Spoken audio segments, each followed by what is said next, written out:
1 giờ sáng đột nhiên phòng 303 gửi tin nhanh trong nhóm. Tâm trạng không tốt muốn giết người. Tôi nhanh đùa một câu nhớ chụp ảnh. Thân chào cả nhà, không nên xem chùa đâu đó. Nhớ đăng ký, like, comment để ủng hộ tin nha. Không lâu sau trong nhóm gửi một bức ảnh. Một cô gái bị chặt làm đôi, nằm trong vũng máu. Chụp không tốt, đã giết rồi. Tôi sợ tới mức suýt ngã ra khỏi giường. Giết người thật à? Cô gái này sống trên phòng 302, ngay bên cạnh phòng 303. Rất yên tĩnh, hôm qua tôi còn gặp cô ấy ở dưới lầu. Lúc này lại bị chặt thành 2 phần trên ban công. Thật là đáng sợ. Lúc này trong nhóm trở nên vô cùng yên tĩnh. Không ai dám lên tiếng nữa. Im lặng một lúc. Chỉ có 2-3 cái tin nhanh hiện ra. Có ý gì? Đừng đùa như vậy vào buổi tối. Chẳng vui chút nào.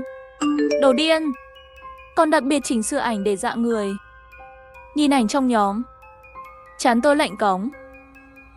Là giả đúng không? Ai giết người còn phô ra? Cả nhóm cũng nhanh chóng phản ứng lại.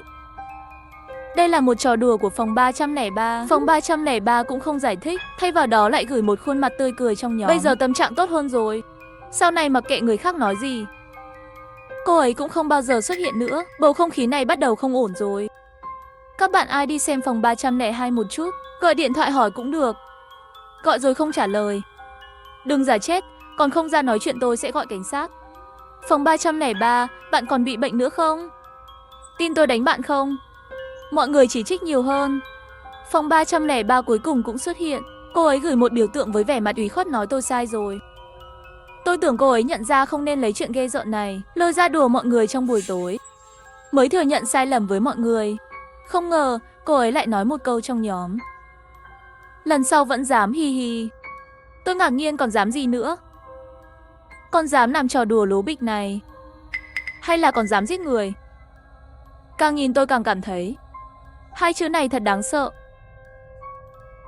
Trong tiềm thức rút điện thoại ra gọi cảnh sát. Trong nhóm lại có người gửi tin nhanh. Là người vừa bị giết. Phòng 302 nói vừa mới xem tài liệu. Tôi không sao đâu.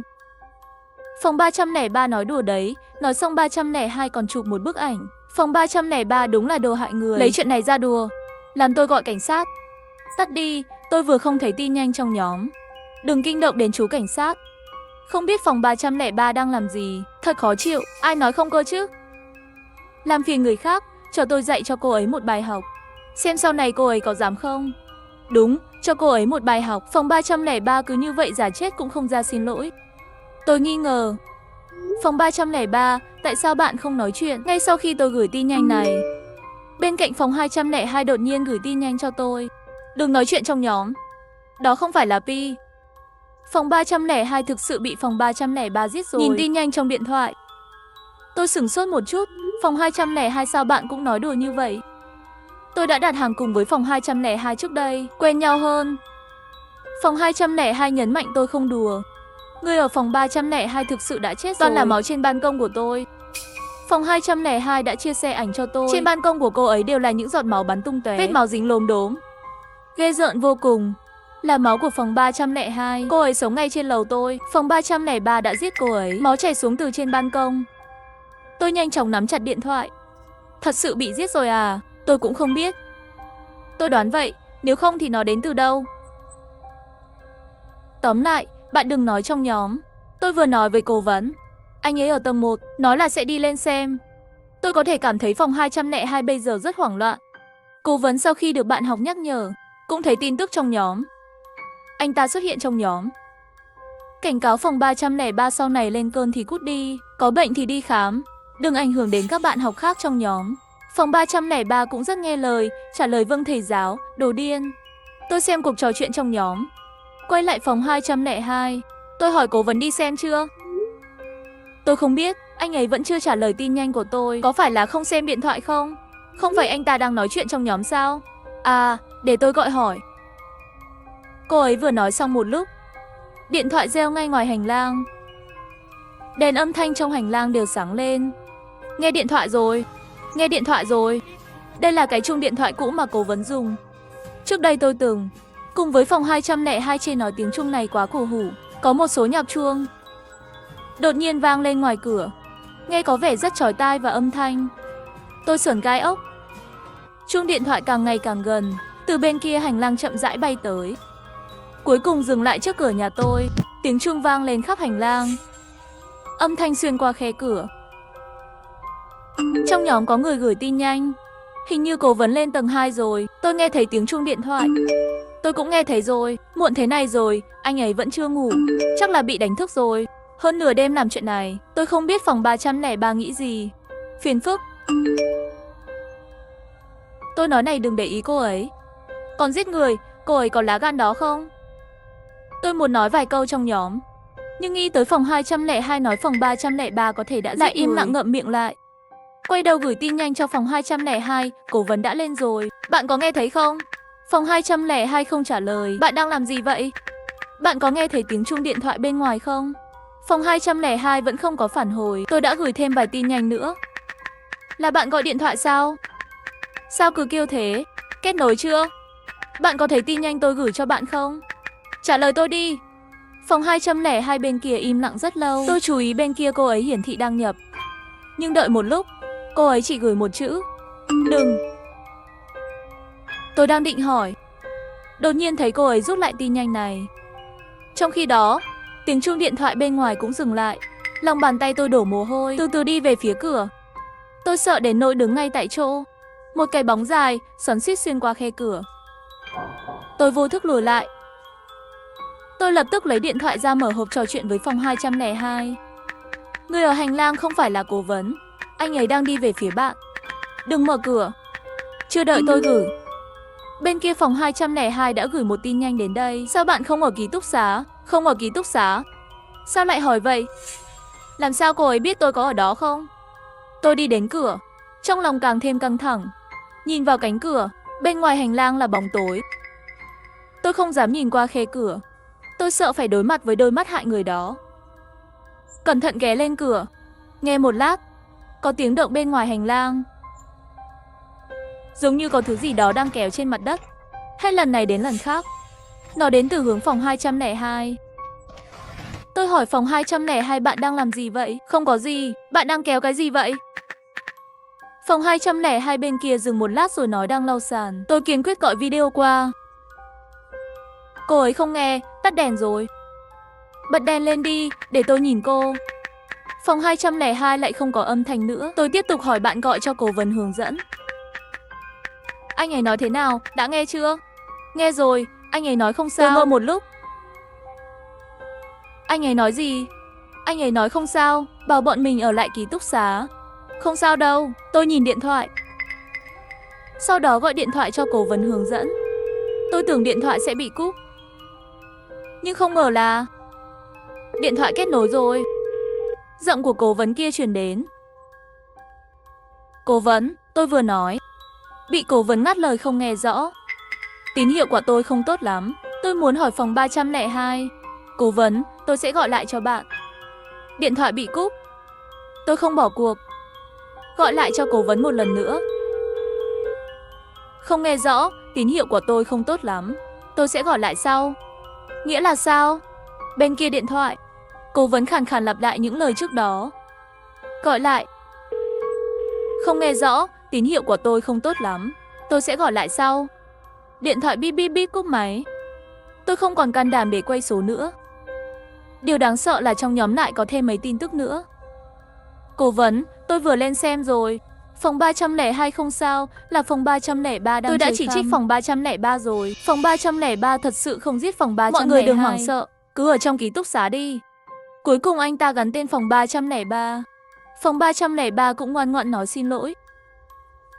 Xin lỗi, tôi nói linh tinh thôi. Tôi không giết phòng 302. Thật sự không có. Nói xong 303 cũng là gắn tên phòng 302. Phòng 302 giải thích. Phòng 303 thật sự không giết tôi. Tin tức trong nhóm từng cái một nhảy ra. Toàn bộ kinh dị và kỳ lạ. Dưới đây có một vài câu trả lời giải rác. Tất cả đều nói không phải phòng 303. Trách cho cô ấy không nên đùa trò này. Trong buổi tối, sau khi cố vấn trấn an mọi người một lúc, hỏi những người khác trong nhóm, tất cả đều ở ký túc xá sao? Câu trả lời đầu tiên là phòng 202. Có, bị đánh thức rồi, không ngủ được, vừa nằm xuống. Cố vấn lại ở trong nhóm hỏi mấy người khác. Mấy người đâu? Trong ký túc xá à? Có, vừa mới xem phim xong. Phòng 301 đâu? Phòng 301 không nói gì. Cố vấn lại gắn tên mấy lần. Phòng 301 vẫn không có động tính. Một lát sau, cố vấn lại là gắn tên phòng tôi. Phòng 203 có ở ký túc xá không? Nhìn vào màn hình điện thoại, không biết khi nào, mồ hôi lạnh của tôi đã rơi xuống rồi. Cả nhóm rất yên tĩnh. Không ai nói chuyện. Chỉ có cố vấn liên tục ở gắn tên tôi. Tôi không dám trả lời. Trong nhóm có nhiều người gắn tên tôi hơn. Tay tôi không tự chủ được run rẩy. Cũng chính lúc này, điện thoại có tin nhanh đến. Nhìn xuống, là tin nhanh của phòng 301. Đừng để họ biết bạn đang ở ký túc xá. Vừa rồi ở trong nhóm để mặc cố vấn gắn tên mình, cũng không nói một lời. Tôi còn tưởng cô ấy không nhìn thấy tin tức trong nhóm. Không ngờ cô ấy suy nghĩ giống tôi, cũng nhận thấy không đúng, cố tình trốn đi. Bạn phát hiện gì không? Bạn nhìn kỹ mấy người nói chuyện trong nhóm xem. Họ cứ giục bạn gửi vị trí cho họ. Lúc đầu là cố vấn đứng ra làm rõ. Sau đó phòng 303 cũng thừa nhận sai lầm. Tiếp theo là phòng 302. Họ đều đang làm rõ chuyện phòng 303 không giết phòng 302. Tôi biết này kỳ lạ. Ở đâu? Nếu là làm rõ nhấn mạnh. Giọng nói nên nghiêm túc. Làm sao có thể dùng giọng điệu thật sự giống nhau như thế này được? Hơn nữa cố vấn, phòng 302 và phòng 303 đều cùng dùng một giọng điệu. Giống như đã thương lượng xong. Họ là cùng một người. Bạn phát hiện ra không đúng phải không? Ban đầu muốn nói phòng giết người. Phòng 302 bị giết. Họ đều có vấn đề. Và cả cố vấn nữa. Anh ta nói lên kiểm tra rồi. Nhưng tôi đã đứng ở cửa. Không nghe thấy ai lên lầu. Anh ta không lên à? Không, tôi đang ở cầu thang.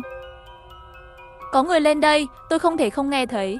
Ngay cả đèn ở hành lang tầng 3 cũng không sáng. Vậy phòng 202 thì sao? Phòng 202 làm sao cũng đồng ý với họ. Cô ấy vừa nhắc nhở tôi giống như bạn. Muốn tôi không nói chuyện trong nhóm. Phòng 301 bên kia im lặng một lúc. Đột nhiên nói, bạn nghĩ 202 còn là 202 không? Một câu của cô ấy làm cho tóc tôi dựng đứng ngay lập tức. Ý bạn là sao? Ý bạn nói phòng 202 cũng bị giết à? Phòng 202 cũng tìm tôi. Cô ấy nói gì với bạn? Phòng 301 im lặng một lần nữa. Tôi hỏi. Rốt cuộc cô ấy đã nói gì với bạn? Sau một thời gian dài, cô ấy hỏi bạn vẫn là 203 phải không? Tôi hít một hơi thật sâu nói đúng là tôi. Làm thế nào để bạn chứng minh? Tôi do dự một lúc. Bên kia phát một video lại đây. Tôi vừa định mở. Đột nhiên nghĩ đến cái gì đó. Tôi nhanh tin thật nhanh, còn bạn thì sao? Bạn vẫn là 301 chứ? Bên kia không trả lời. Lần này rơi vào một khoảng lặng dài. Ngay lúc này, phòng 202 gửi tin nhanh tới. Sao bạn không trả lời trong nhóm? Bạn không ở ký túc xá à? Bạn đang ở đâu? Tôi có thể đến tìm bạn không? Tôi nhìn về hướng cửa. Làm sao phòng 202 biết tôi không ở ký túc xá? Hoặc tại sao cô ấy nghĩ tôi không ở trong ký túc xá? Tôi đã không nói với cô ấy về chuyện này. Bạn vừa gọi cho cố vấn. Anh ấy có nghe không? Tôi cố gắng bình tĩnh lại tâm trạng.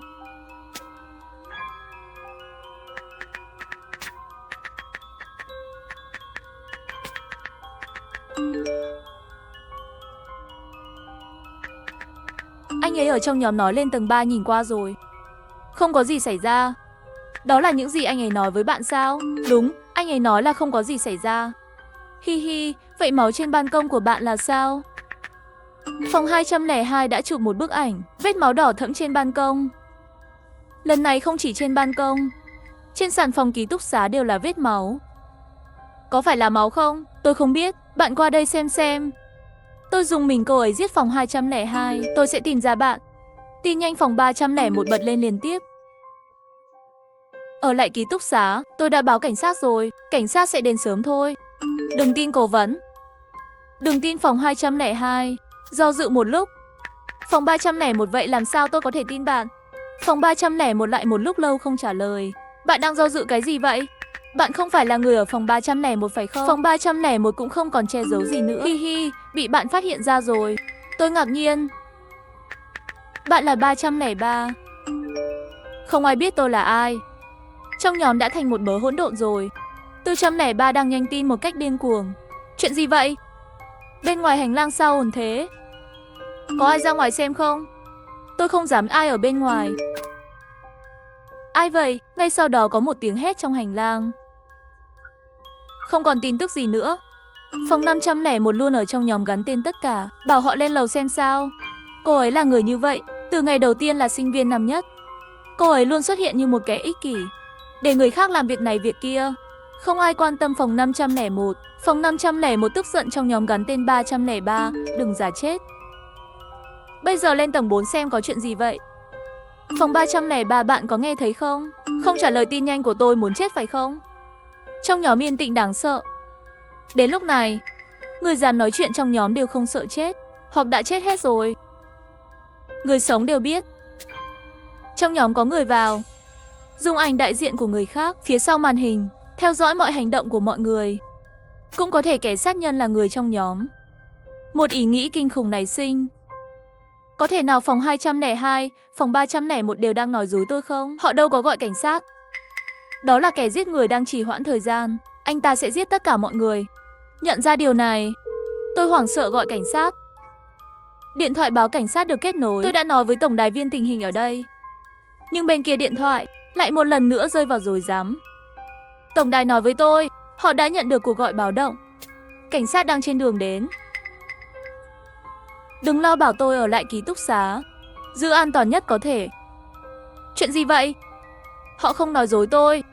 Họ thực sự đã gọi cảnh sát, hoặc là người khác đã báo cảnh sát.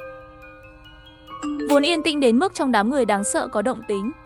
Sao bạn không ở ký túc xá? Phòng 501 không để ý đến cô ấy, thay vào đó mắng phòng 303. Bạn giả chết hả? Tôi bảo bạn lên tầng 4 xem thử. Sao bạn không đi? Phòng 303 lạnh lùng hỏi bạn đang ở đâu. Câu nói này, tôi lập tức đổ mồ hôi lạnh. Và phòng 501 dường như cũng nhận ra điều gì đó. Tôi đang ở ký túc xá. Nói dối, bạn nói ai nói dối? Quên cách tôi đánh cô như thế nào rồi phải không? Tôi đã đến ký túc xá của bạn. Vốn không có ai ở trong đó. Cũng chính lúc này, Cố Vấn đã gửi một bức ảnh trong nhóm, là cửa sắt tầng 1 bị khóa. Yên tâm đi, không ai có thể chạy ra ngoài. Phòng 202 cũng ngày càng vui hơn. Sau đó mỗi người trong số họ đều ở đó. Trong nhóm gửi một biểu cảm cười chua, ngoại trừ phòng 501 và tôi.